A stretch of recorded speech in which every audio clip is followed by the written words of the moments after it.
Hey guys, what's going on?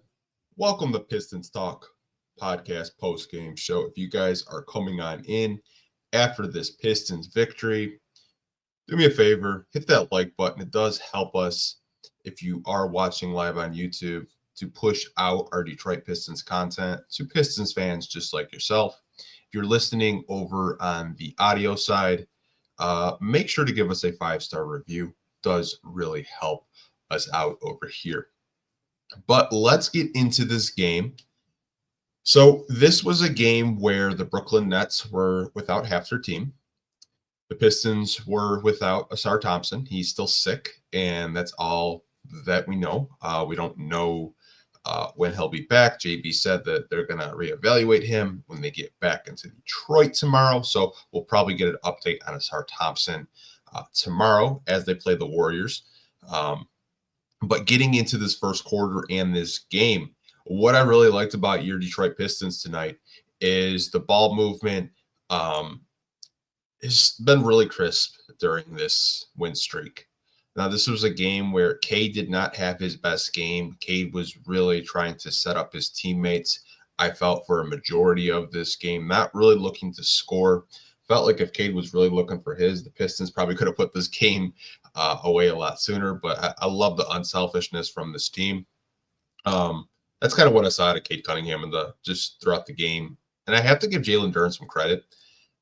I've felt like Jalen Duren during this win streak has been really active. He's been blitzing a lot more on the perimeter. He was really active in the first quarter, playing the passing lanes, scoring, and bothering shots. And he did have a nice block in this game as well, a chase down block. But really like what I saw out of Jalen Duren in the first quarter. And he said last game when they played the Portland Trailblazers that he has to do a better job of being more active. And I thought within the first quarter, he stuffed the stat sheet. I think he had like 5 points, 3 rebounds, 2 steals, in a block shot within the first 5-6 minutes of the game. So Jalen is aware that not only himself, but the Pistons as a collective group need to come out in the first quarter and be ready to play. And I thought they did that. Now, they did have an 11-point lead at one point in this first quarter, but as soon as Cade Cunningham went to the bench, the lead completely dissipated. The Nets were, starting to get into a groove. And that once 11-point lead went down all the way to a 2-point lead in the first quarter, which, hey, that happens. That's kind of been a theme with our second unit, especially not really having a traditional, backup point guard. But we'll take a first quarter win. Pistons scored 27. The Nets had 25. Also, do want to kind of give a little shout out to Simone Fontecchio. I thought throughout the game, he's starting to get his footing. I know a lot of us have been really, really hard on Simone, but I think we have to remember that he did have surgery in the offseason on his foot. And he didn't have the offseason that you would expect most, healthy players to have. He only had about a month to get ready for the season, but it's starting to look like he's getting in basketball shape. Doesn't seem like he's winded. He's hitting his shots. Probably his best game this season, in my opinion. Just overall, he had a couple dunks, 3-point shots. I really liked certain minutes when he was crashing the glass to get rebounds. I thought he was very, very active. But going into the second quarter, we came out of the first to try to just, extend that lead because you only had a 2-point lead against a Brooklyn Nets team with the majority of their players out. But what I really liked was just Malik Beasley had his bounce back game. We know he struggled last game, went 1 out of 10. He had over 20 points tonight, and I think he was a really, really big reason why this team got the win tonight. I thought all the vets played key moments. Tobias had his moments. THJ had his moments. Got fouled 2 separate times shooting a 3-point shot. And I know the Nets coach, Jordy Fernandez, was really, really pissed off at that. But I thought the veterans have done a very good job of just stepping up with Jaden Ivey being out with that broken fibia. But The one thing in the second quarter I did want to talk about with you guys is Cade went to the bench really early, and I didn't know if he injured himself. I didn't know if, maybe JB's just trying to save him for tomorrow because he's got to play the Golden State Warriors and guard Steph Curry. But, Marcus Sasser got extended bench minutes for a good 5 to 6 minutes. Cade came in the last 2 minutes into the second quarter, and the Pistons extend their lead to 10 points, 59-49 going into halftime. And I thought the second quarter was good. There were times where, they were settling for shots. They weren't hitting shots. But, once, Malik Beasley hit a couple, Cade came back in. They kind of got in a groove offensively to, pat their lead going into halftime. Coming out of the second quarter, going into the third quarter, I thought the vets just stepped up again. When there was a little drought, they really just put their foot on the gas. I thought the third quarter, the Nets were just giving up. They're like, you know what, this isn't our night. We're just kind of going to lay down, and that's exactly what happened. The only player that I thought that brought a lot of energy tonight was Nick Claxton and former Piston Tosan Awoma. But, outside of that, most of the players on the Nets really didn't give too much effort on the defensive end of the floor. But, Simone Fontecchio had some really good takes, hitting his three-point shots.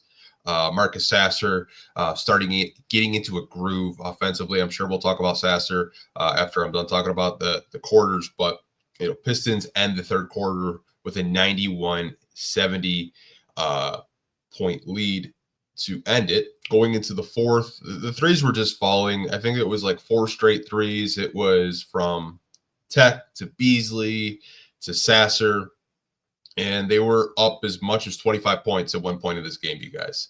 But the Pistons close out this game. Little tidbit, Bobby Klitman did make his debut, but he did not get to touch the basketball. Had a couple rebounds. It was good to see, Bobby out there. He's been playing with the Motor City Crews in a limited role with them as well, coming off the bench, sometimes starting. But Pistons get their 5th win. Still undefeated in 2025. Final score 113-98. Now they are 19-18.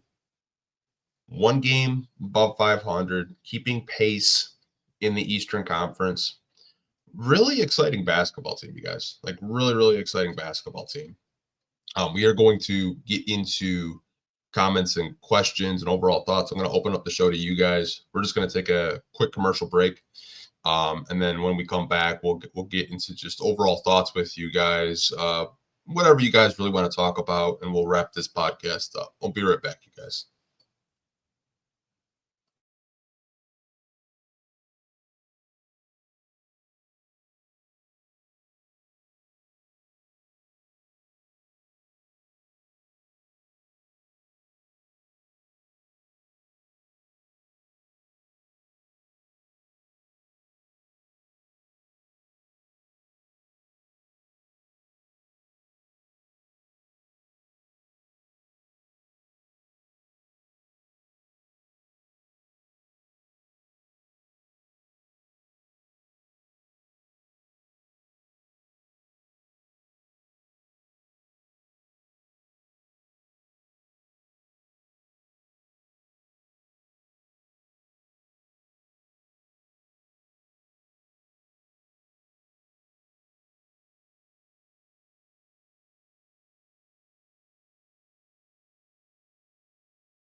Okay, guys, we are back. Now, this is the part of the podcast where I open it up. If you guys have any comments, questions, overall thoughts with this game, this is the time to just spam the live chat if you are watching on YouTube. We do have 5 questions and comments that I want to get to. The first comment of the show goes to original 123 kid. 5 in a row. That's what happens when you have a coach who actually cares and players that actually want to play in Detroit. I don't think we will ever have a post-game podcast without you guys mentioning that we have a coach here that wants to be here and players actually want to play for JB Bickerstaff, but I get it. I mean, if you suffer through last year, I 100% get it. I mean, I've had previous, guests on the podcast that do Pistons content like me full time say that they didn't watch last year. They maybe watched like 20% of the season because it was just such a disaster, or they didn't watch the games live. They just watched them when they had more time. But yeah, JB Bickerstaff has these boys playing some really good ball. They're pushing the pace more, which is something that we talked about in the beginning of the year of having such a young athletic team. Like, they should be running. They should get more opportunities in the fast break points area. And I think that we're starting to see that this team is like running a lot more, and I love to see it. I want to give a credit to FanDuel Sports Network. They put a little graphic on the TV when I was watching the game. They said the Pistons ranked 6th in fast break points this season. The 3 previous years, they were dead last in the NBA. Like that just kind of shows you like where this team is at, how JB has these guys playing offensively, running the passing lanes. When you have a bunch of, young 20, 22, 23-year-olds, there's no reason why they can't run. And I think you're starting to see just a youth movement with this team, and you have your mixture of veterans that really help these young guys. And like guys like THJ and Malik and Tobias, they can hit open shots. They could score at all 3 levels and kind of give a security blanket to these young guys and boost their confidence as well. So good to see the Pistons winning 5 games in a row. But yeah, man, who knew? A coach that actually wants to be here and coach them up. Got a comment from Cruza, 923. That was probably the best game that the bench played as a unit this season. I agree. You had Marcus Sasser hitting a shot. So happy for Sasser. I feel like he really needed a game like this. You had Tech out there, providing scoring. I think a lot of us going into the summer were expecting this Simone Fontecchio throughout the season. Obviously, he had that surgery, I believe, on his foot, if I do remember correctly. So didn't really get to have a full off season where he was putting in the work, but he's starting to look like he's coming into form, starting to look like he could be a consistent bench piece for them. I mean, if Simone Fontecchio is coming off your bench and giving you a good 10 to 15 points a night, that's a whole nother layer of offense that the Pistons have. But I do agree with you, Cruz. Like, collectively, that was a very good performance from the Detroit Pistons second unit tonight. Got Ashton, the trainer, in here. 6 seed, baby. Yeah, Ashton, it's looking like it. They keep winning. They will be knocking on the door. I mean, they might push for the 5 seed, Ashton. I mean, you might have to get t-shirt pre-made. Instead of 6 seed, we're saying 5 seed. But hey, love to see it. Love to see just everyone on this team be happy on the bench. Like, I've never seen this team smile and have fun. They were doing this for Simone. If you know, you know, if you're Italian, like I am. But I love it every time you hit a 3. But good to see them just playing good ball. Mr. Ray slapped the Nets in the mouth today. No more tanking till we decide we want to do it at the trade deadline. I don't even think we might tank at the trade deadline, because if they keep winning, their draft pick is going to Minnesota. Trajan may be a buyer at the trade deadline, in my opinion. If you keep at this pace, you keep winning games, I don't think there's any reason for the Pistons to sell off on a Malik, sell off on a THJ, because they've just been such bright spots this season. This might be the first year where maybe in the first 5 years, since the Pistons have started this rebuild, that they're not going to be sellers at the deadline. They might be buyers. Maybe looking to add another piece to, help them keep winning. Now, what that piece is, I don't know. I don't know what position it may be. Is it a backup guard? Is it possibly more wing scoring? I don't know. But I think where they're at right now, 19 and 18, got a back-to-back tomorrow. Got to play the Golden State Warriors, who are 18 and 18. So they're a 500 basketball team as well. I mean, you beat the Warriors, you're 20-18. I mean, you're going to start having conversations of, do the Pistons buy at the deadline? Do they look for, more scoring, more rim protection? Maybe you look to get a stretch five, or whatever avenue Trajan in this front office decides to make. I think as of right now, I don't think they would be sellers at the deadline, but that's just my opinion. Maybe it's because we're on a 5-game winning streak. We're one game over 500, and we're competing in the Eastern Conference. And if the season ends today, this is a team that would make the playoffs. So it's good to see this team just play good basketball, because I know a lot of you guys during this rebuild, you suffered through the sub 20 win seasons, and there was no light at the end of the tunnel. Like, the positives that we would have up here is just talking about like potential and the prospect, and looking at top 5 picks on Tankathon. In actuality, like this season, I've told you guys, I have not looked at Tankathon once. Like I just haven't. I've been looking at ESPN Eastern Conference playoff seedings more this season than I have probably since like 2018, 2019 when Blake was here. So times are changing. We got a comment, or a question, I should say, from Devon. So I have a question. If we buy into Jalen Duren's potential and miss out on Turner, what about getting someone like Brook Lopez to teach our bigs to be a third string center next season? Okay, great question, Devon. I know this is kind of like a free agency question, right? I would say I think the Pistons still buy into Jalen Duren's potential because he's 21 years old, right? He's still on a rookie contract. Like, they don't have to go into, this summer coming up in 2025 and extend him. They can just say, you know what, we want to see another year before we make an investment into you. And they could just go into next season with JD still being on a rookie deal and feel like, okay, we'll extend you at this price. Now, missing out on Miles Turner. Now, he is a free agent. Now, what happens to Indiana, I think, would answer your question, Devon. If Indiana just is where they're at, instead of, being one of the top Eastern Conference teams like they were last year, making the Eastern Conference Finals, say they have like a first round exit, I think Indiana's going to have a lot of tough conversations, because if you look at their cap sheet, you look at Tyrese Halliburton, you look at Pascal Siakam, you look at Andrew Nebhart, who they extended. Miles Turner, I believe, could easily get $25 million a year for the player that he is. He's still young. He's a stretch five. He can protect the rim. He fits on basically any NBA team. Now, that is the archetype of player that I'd like the Pistons to target personally.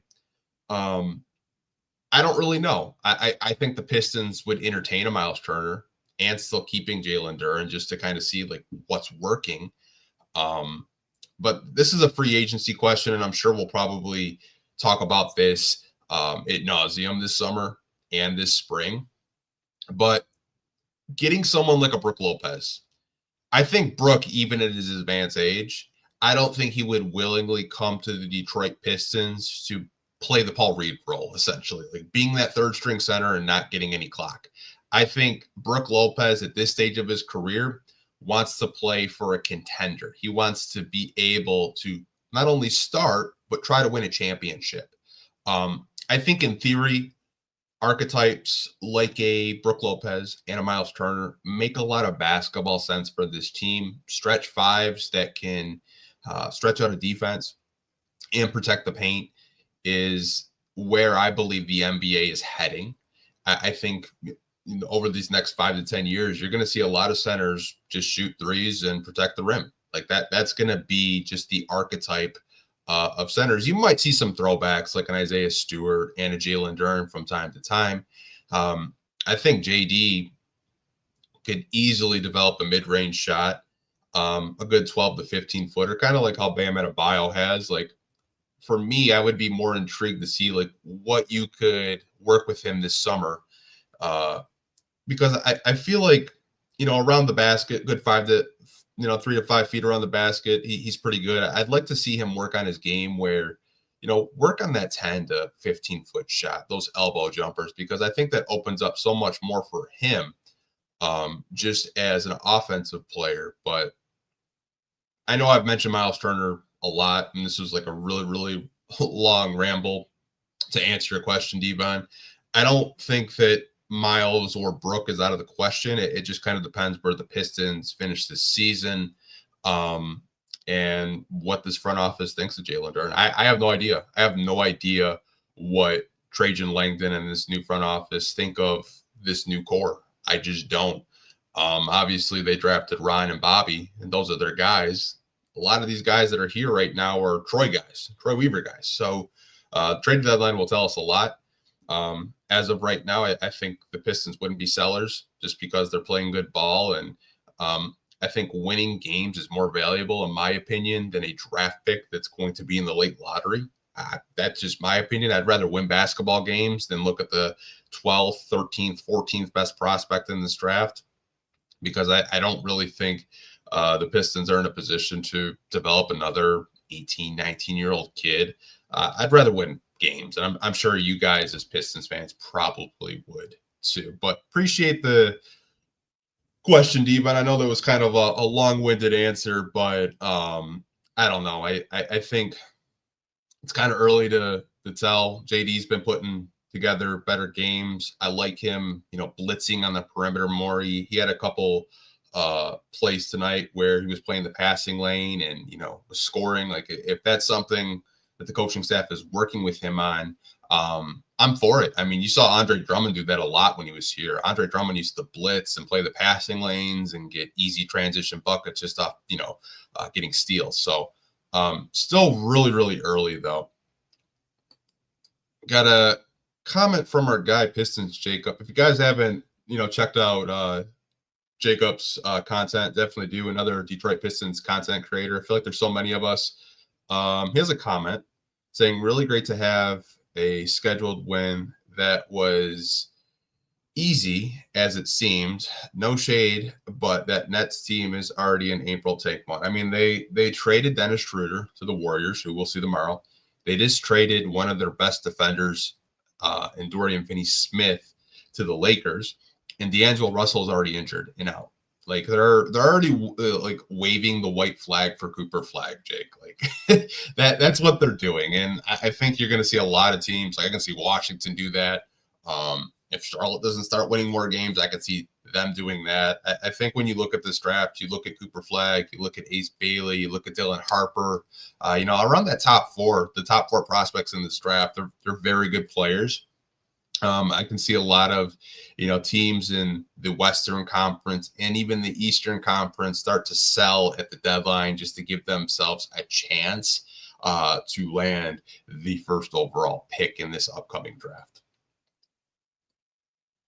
Want to get to a couple more comments and questions with you guys. Got a comment from Arthur. The bottom of the East is rounding out, lock in for play-in, but playoffs would be tough. I think the way I'm looking at it, Arthur, is you just take it week to week. Like, you have Golden State tomorrow. You have the Raptors this weekend. If you come out this week 3-1, you'll take it. If you come out this week 4-0, you'll take it. I think if you look at the Detroit Pistons throughout the season, they've been either finishing their week 2-2 or 3-1. So I think instead of just kind of looking ahead at the schedule, take it to a week-to-week basis, and then we can have conversations about play-in and playoffs. Got a comment from the number one Korean fan, Tom. Shout out, Tom. Detroit basketball. The fact that Tom stays up for these games, man, dedication. And I love that we have international fans that listen to this podcast and are staying up late for these. Shout out to you, man. Have a comment in a super chat. I appreciate you, Randall. The most important thing about this win streak is that this young team is learning how to win. I'm so glad you said that, man, because that's where I was at, because we've been having a lot of conversations with people on the podcast on the weekends about draft picks, about like, should they sell? Should they tank? which I don't think so. I think winning right now is more valuable than a draft pick in July. It's just that's what I think anyways. I think when you look at this team, they're building confidence, they're learning how to win, they're learning how to close out games. The turnovers, I think for the most part, they're not as bad as they were in the beginning of the season. When we would do these post-game podcasts, I'd be looking at the box score, it'd be like 20, 25, 26 turnovers. They only had 15 tonight. 15 turnovers is nothing to sneeze at, but it's progress at the end of the day. I do agree with you, Randall. I do appreciate the super chat.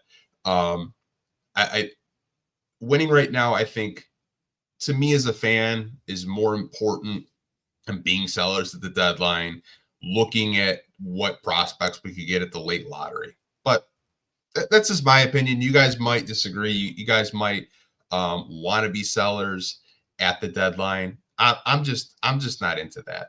I got another comment from Ashton. Turner is another Dallas kid we work in. I know. That's why I mentioned him, Ashton. I mentioned him about a month ago that there is some Dallas connection, because if you look at the Pistons, they have a lot of Texas connections. You got Marcus Sasser, you got Cade, you got Ron. I mean, Miles Turner does have that Dallas connection. I feel like he would fit so well with this team, especially with Cade and the pick and rolls and the pick and pops. It's a dream free agent target, Ashton. I will say that, but that's just where I'm at. I'd love a Miles Turner on this basketball team. I just don't know financially how it works. And I think that Indiana is not going to let him go for nothing. If they feel that he's not going to re-sign with them this summer, it'll probably be either a trade at this deadline or a sign-in trade this summer. But hey, good looks. I forgot that Miles Turner went to Texas University. I completely forgot about that until you said it. So I don't know. Maybe we need some recruiting for Miles Turner to Detroit. You never know. Got a comment from Matt. Was at the game. They looked great. And I met George Blaha at the end. That's awesome, man, that you met George. And the fact that you were at the game, that makes it even probably better, because like watching the game in person, I've always felt like, as just a basketball fan, I love watching the games on TV, but like going in person is just a completely different aesthetic. Just the atmosphere there. I have to get out back to a LCA game pretty soon. I think the last game I went to was opening night against the Pacers. We ended up losing that game, but I mean, overall, just the vibes there are really, really fun. I want to get into a couple of comments with you guys, and then we'll probably wrap this podcast up.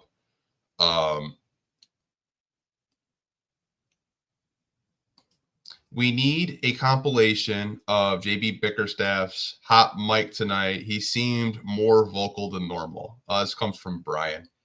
I feel like it was just a thing where, I don't know if it was Brooklyn's mics, like by the scorer's table, but you could hear JB visibly tell Ben Taylor multiple times throughout the night, should have saved your whistle.